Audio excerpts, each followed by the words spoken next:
Ibu kota Nigeria, Abuja, berdiri sebagai simbol ambisi dan modernitas di jantung Afrika.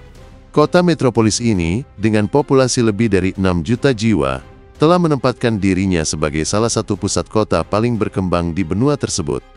Namun, di balik kemegahan tersebut, terdapat kenyataan yang ironis. Sebagian besar penduduknya, terutama di wilayah pinggiran, kesulitan mendapatkan akses air bersih. Situasi ini bukan sekadar ketidaknyamanan, melainkan sebuah krisis kemanusiaan yang nyata. Hampir 1 juta jiwa di sekitar Abuja setiap hari menghadapi kesulitan untuk memenuhi kebutuhan air bersih mereka. Namun, di tengah-tengah kesulitan tersebut, sebuah narasi kerjasama internasional muncul ke permukaan. Selama 1 dekade terakhir, perusahaan-perusahaan Tiongkok telah memainkan peran penting dalam mengatasi krisis air di Nigeria. Tercatat, lebih dari 100 instalasi pengolahan air telah dibangun di 36 negara bagian, yang berhasil menyediakan air minum yang aman bagi lebih dari 7 juta penduduk. Puncaknya, pada tahun 2023, Tiongkok mengalokasikan dana sebesar 8,19 triliun rupiah untuk membantu Abuja membangun sistem pasokan air modern yang komprehensif. Proyek monumental ini kini telah beroperasi dan diperkirakan akan memberikan solusi permanen untuk kebutuhan air bagi 2,8 juta orang di masa mendatang. Pertanyaannya, seberapa pentingkah proyek ini dan apa motivasi di balik dukungan berkelanjutan Tiongkok terhadap pembangunan infrastruktur Nigeria? Nigeria, negara dengan populasi terbesar di Afrika yang mencapai 230 juta jiwa, juga dikenal sebagai ekonomi terbesar di benua tersebut.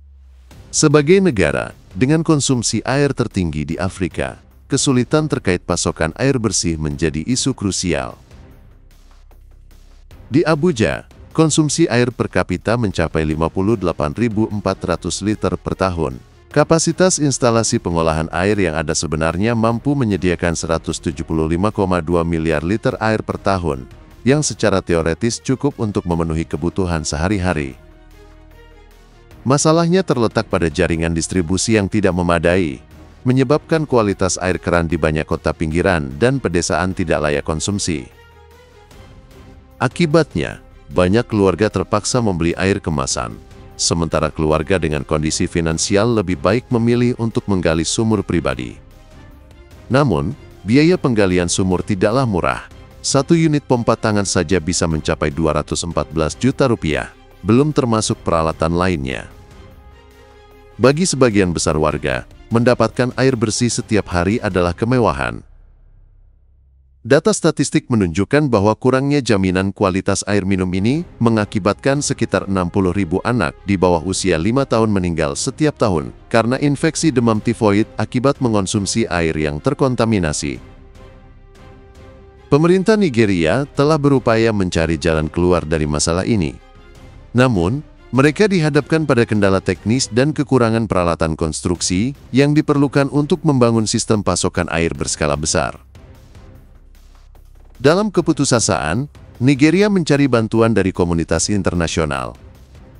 Beberapa negara barat menyatakan kesediaan untuk membantu, tetapi dengan syarat yang sulit diterima, Nigeria harus menukar sumber daya minyaknya dengan kualifikasi bantuan tersebut. Syarat tersebut bahkan mencakup usulan untuk mengirim pasukan militer guna melindungi industri mereka di Nigeria.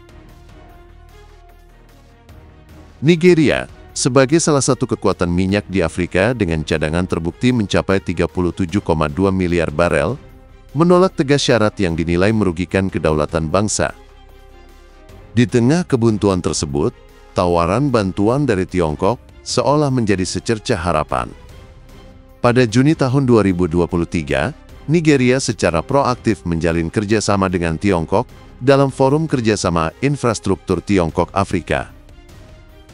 Mengingat rekam jejak Tiongkok yang telah berhasil membangun lebih dari 100 instalasi pengolahan air di Nigeria, perusahaan-perusahaan Tiongkok menjadi pilihan pertama untuk menggarap proyek pasokan air di Abuja.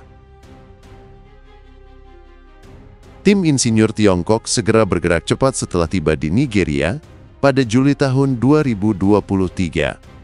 Selama lebih dari 2 bulan, Mereka melakukan survei detail dan simulasi data untuk merancang sistem yang optimal. Mereka menemukan bahwa infrastruktur Nigeria, terutama jaringan pipa air, masih jauh dari memadai. Jalanan yang rusak dan transportasi yang sulit di daerah pedesaan menjadi kesulitan besar.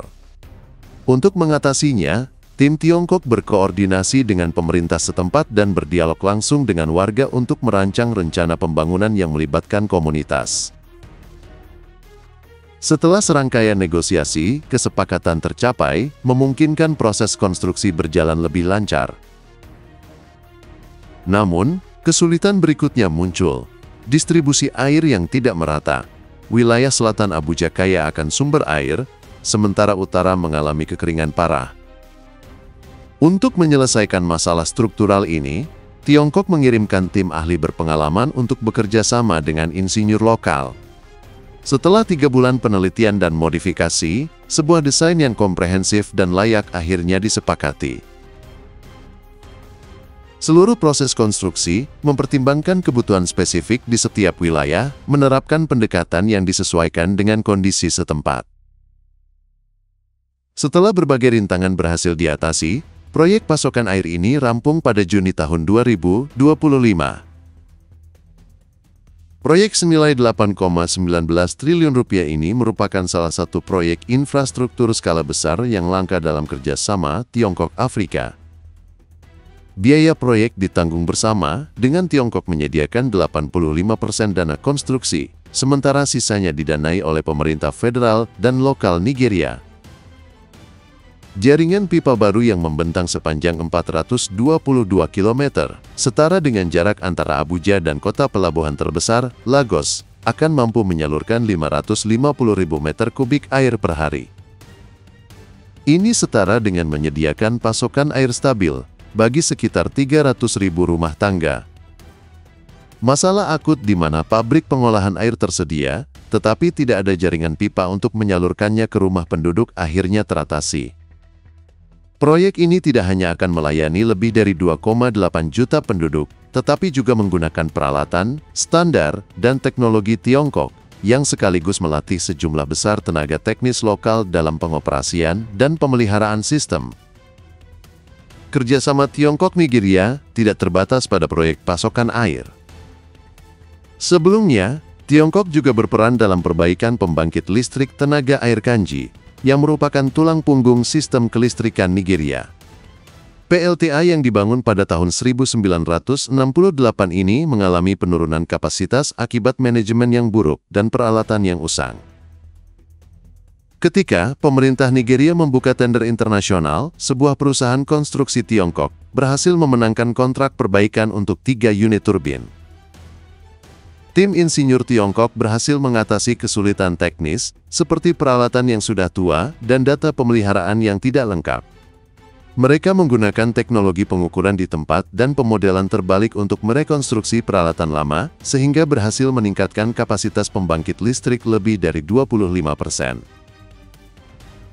Melihat serangkaian proyek ini, sebuah pertanyaan mendalam muncul. Mengapa Tiongkok begitu gigih membantu Nigeria, bahkan dengan pendanaan bebas bunga atau hibah? Apakah ini murni altruisme, atau ada motif lain di baliknya? Tiongkok telah berinvestasi lebih dari 328 triliun rupiah di Afrika, terutama dalam pembangunan infrastruktur. Bantuan ini memperkuat pengaruh strategis dan reputasi Tiongkok di benua tersebut. Dengan proyek-proyek yang sukses, Tiongkok membuka jalan bagi perusahaan-perusahaan mereka di masa depan dan mendorong negara-negara Afrika lainnya untuk mencari kerjasama serupa. Namun, tidak dapat dipungkiri, Tiongkok juga memiliki kepentingan terhadap sumber daya strategis Afrika. Misalnya, pada tahun 2018, Ghana menyerahkan hak penambangan bauksit, bahan baku inti dalam industri penerbangan dan elektronik, kepada perusahaan Tiongkok. Nilai bauksit yang mencapai 1,5 miliar ton ini diperkirakan lebih dari 9,9 triliun rupiah. Ghana bahkan mengusulkan agar pendapatan dari sumber daya ini digunakan untuk melunasi sebagian utang yang digunakan untuk pembangunan infrastruktur oleh Tiongkok. Pada akhirnya, Kerjasama antara Tiongkok dan negara-negara Afrika seperti Nigeria bukanlah sekadar bantuan tradisional satu arah. Ini adalah hubungan yang saling menguntungkan. Sambil membantu negara-negara Afrika mengatasi masalah vital mereka, Tiongkok secara bersamaan meningkatkan pengaruh global perusahaan-perusahaannya dan mengamankan akses ke sumber daya strategis. Apakah ini merupakan bentuk eksploitasi modern, ataukah sebuah model kerjasama baru yang saling menguntungkan di era globalisasi?